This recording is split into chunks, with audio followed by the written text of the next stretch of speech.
So student, this is our third chapter in history, ancient civilizations of India. Ancient means very old, and the meaning of ancient means very old. Civilization means the start of human beings. Okay, the start of life of human beings. Civilization means the development of houses and livings of human beings. तो बच्चों ancient civilisation India के बारे में। Ancient means बहुत कदीम, बहुत पुरानी बात, बहुत ओल्ड, पहले के दौर, बहुत पहले का दौर। सिविलाइजेशन मीन्स इंसानों के रहने और बसने की शुरुआत। ठीक है, इंसानों के रहने और बसने की शुरुआत को सिविलाइजेशन कहते हैं। When nomadic life became stable. Nomadic means nomadic peoples, ये एक तरह के लोग होते हैं जो खाना बदोश होते हैं, जिनका कोई एक ठिकाना नहीं होता। वो लोग हर थोड़े दिन को अपना ठिकाना बदलते रहते हैं, उन्हें खाना बदोश कहते हैं, जिसे इंग्लिश में नोमैडिक लाइफ कहते हैं, नोमैडिक पीपल्स। आर्कियोलॉजिस्ट ये बताते हैं कि across signs of huts and houses in some places. They have excavated a cellar in बरज़ाहोम in Kashmir. Kashmir में एक इलाका है जिसका नाम बरज़ाहोम है। ठीक है, वहाँ पर हिस्ट्री पर डिस्कवर करने वालों को, हिस्ट्री पर एक्सपेरिमेंट्स करने वालों को, पहले के दौर के हालात वगैरह जानने वाले जो निकलते हैं, उन्हें बहुत से झोपड़ियाँ और बहुत से घरों के गिरे हुए दीवारें वगैरह मिले हैं। और कहाँ पे मिले? और बहुत से ऐसे गुफा मिले हैं, वो बहुत से ऐसे खंदक़े मिले हैं जो कश्मीर के एक बरज़ाहोम इलाके में मिले हैं। ठीक है ना, ज़मीन के अंदर बहुत बड़े बड़े गड्ढे होते हैं। वहाँ पर पहले के दौर के लोग अपने छत के लिए, अपने घर वगैरह बनाने के लिए, पहले के दौर में, बहुत पहले के दौर में लोग ज़मीन में बड़े बड़े गड्ढे कर वहाँ पर झोपड़ियाँ वगैरह बनाकर रहते थे। और वहाँ पे उतरने के लिए वो लोग सीढ़ियाँ भी बनाते थे। ठीक है, these were built in this manner in order to provide protection from the cold water and wild animals.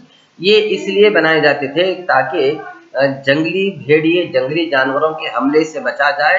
और सर्दी के मौसम में क्योंकि ज़मीन के अंदर अगर गड्ढा बनाएंगे तो ज़मीन के अंदर ज़रा गर्मी रहेगी, ज़रा सर्दी कम होगी, इसलिए सर्दी के मौसम में सर्दी से बचने के लिए और जंगली जानवरों के हमले से बचने के लिए पहले के दौर के लोग, बहुत पहले के दौर के लोग ज़मीन में बड़े बड़े गड्ढे करते थे और एकदम चौड़े, बहुत चौड़े गड्ढे करते थे, गड्ढे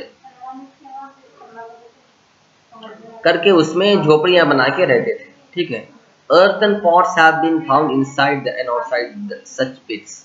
In accordance to the weather condition, people cook food either inside or outside.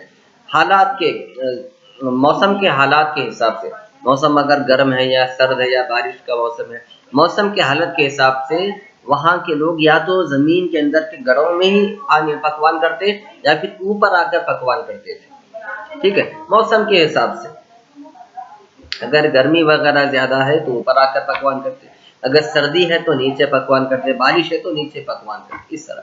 There is a site named Mehrgarh, MEHRGARH, मेरगढ़।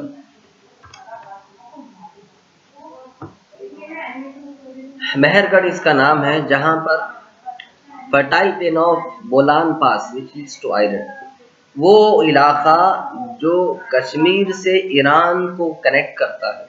ठीक है, कश्मीर के ज़रिए से, कश्मीर से निकले तो ईरान को जाने का जो रास्ता है, वहाँ पर एक मुकाम है मेहरगढ़। ठीक है, यहाँ पे सबसे पहले लोग आके बसना शुरू किए। और सबसे पहले यहाँ पे लोग जो है बार्ले और वीट, जौ के दाने होते हैं ना, जौ का आटा होता है, जौ और गेहूं की खेती बाड़ी शुरू की और बकरियों को पालना शुरू किया। Rearing of goats and sheeps, बकरियों को और मेंढकों को पालने का और चराने का सिलसिला रिवाज ये इस मेहरगढ़ में के लोगों ने सबसे पहले शुरू किया। This is the first village that has came to our notice. साइंसदानों के खोज के बाद यही सबसे पहला गांव है जो हमारे नजरिए में आया, हमारी पहचान में, हमारे मालूमात में आया। The people of Mehrgarh lived in houses. Some houses had 4 or more rooms. Many sites have been discovered here which not only have the fossils of animals but also graves. यहाँ के लोग बड़े बड़े घरों में रहते, बड़े बड़े घर यानी ऊंचाई में नहीं, फैले हुए घर, रूम्स बड़े बड़े होते थे। एक घर में 4 रूम या फिर 5 रूम हुआ करते थे। और उनके घरों में अक्सर जो है पहले के दौर में जो लोग मर चुके थे उनके फॉसिल्स और उनके साथ रहने बसने वाले जो जानवर थे उनके फॉसिल्स मिलते थे। फॉसिल यानी उनके हड्डियां, उनका बचा हुआ जिस्म जब सड़ के गलने के बाद जो चीज बच जाती है उसका बचा हुआ हिस्से को फॉसिल्स कहते हैं। और पहले के दौर में मरे हुए लोगों के वहां पे मज़ारात भी मिलते थे, क्योंकि पहले के दौर में लोगों को और जानवरों को एक ही साथ दफन कर दिया जाता था। The first urbanisation, urbanisation means the formation of city, the formation of the village, the formation of developed area. Urbanisation means, urbanisation का मतलब है कि शहर आबाद होना, शहर के आबाद होने को अर्बनाइजेशन कहते हैं। ठीक है, अब जैसा जैसा वक्त गुजरता गया लोग घर ज्यादा बना रहे हैं, तो पहले शहर छोटा था, अब ज्यादा घर होने की वजह से शहर बड़ा हो गया, तो ये घरों का ज्यादा बनना, लोगों का ज्यादा आके रहना, इसे अर्बनाइजेशन कहते हैं। ठीक है, the ancient sites of Harappa were discovered by the engineers when the railway lines were being laid 150 years ago in the Sindhu Valley region of Punjab। Punjab में जो सिंध इलाका है, ठीक है, आज से 150 साल पहले जब ट्रेन की पटरी वहां पे डाली जा रही थी, ठीक है, तो हड़प्पा के दौर के पुराने कदीम निशानियां वहां पे पाए गए। ठीक है, हड़प्पा के दौर के वहाँ के पहले के घर, पहले के इस्तेमाल करने की चीज़ें, वो सारी चीज़ें मिली। They thought that it was a mound made of excellent bricks. They utilized the bricks for the construction of railways lines. और पहले के जो घर के टूटी हुई आदि बनी हुई आदि टूटी हुई दीवारें वगैरह उन्हें मिली हैं हड़प्पा के दौर के घरों के, वो लोग अभी तक भी वो दीवारों के जो ईंट बहुत मजबूत थे, इसीलिए वो ईंटों को इस्तेमाल करके रेल पटरी के लिए बनाने के लिए भी उन्हें वो ईंटों को इस्तेमाल किया गया। In this way many houses which have been buried under the soil were destroyed. Subsequently archaeologists took up research in this area. जैसा जैसा उन्हें एक एक कदीम पुरानी चीजें मिलते गए, वो लोग रेलवे लाइन बनाते हुए यहाँ पे इस एरिया में रिसर्च भी शुरू की। ठीक है, They were convinced that it was an ancient city. और ये तो बात पक्की थी कि यहाँ पे जो शहर है बहुत पुराना, बहुत कदीम है, जो मेहरगढ़ है, जो सिंध के पास है। They were called the Harappan civilization. These cities are said to be 4600 years old. एक अंदाजे के हिसाब से जो मेहरगढ़ जो जिसका ऊपर जिक्र हुआ और Harappa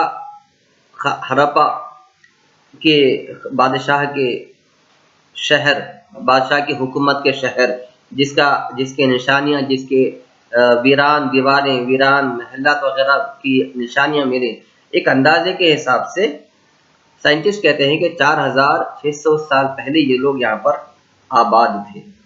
the significance of the cities, तो ये मतलब ये कि शहरों की खुसूसियात, ये शहरों की स्पेशलिटी क्या थी, ठीक है, खास बात क्या थी। We can see 2 or more parts in the cities of Harappa. The western part is narrow and at an elevated place. Archaeologists are of the belief that this was a citadel. Harappa के शहर के दो अलग अलग बात मालूम हुई, वो ये कि शहर के 2 हिस्से थे। एक हिस्सा निचले जमीनात में था यानी गड्ढे में, और एक हिस्सा ऊंचाई पे था, एलिवेटेड प्लेस पे, पहाड़ों पे। और जो पहाड़ों पे था, आर्कियोलॉजिस्ट कहते हैं वो हड़प्पा का किला था, महल था। आम आबादी की जो जमीनात होते हैं वो नीचे हिस्से में होती थी।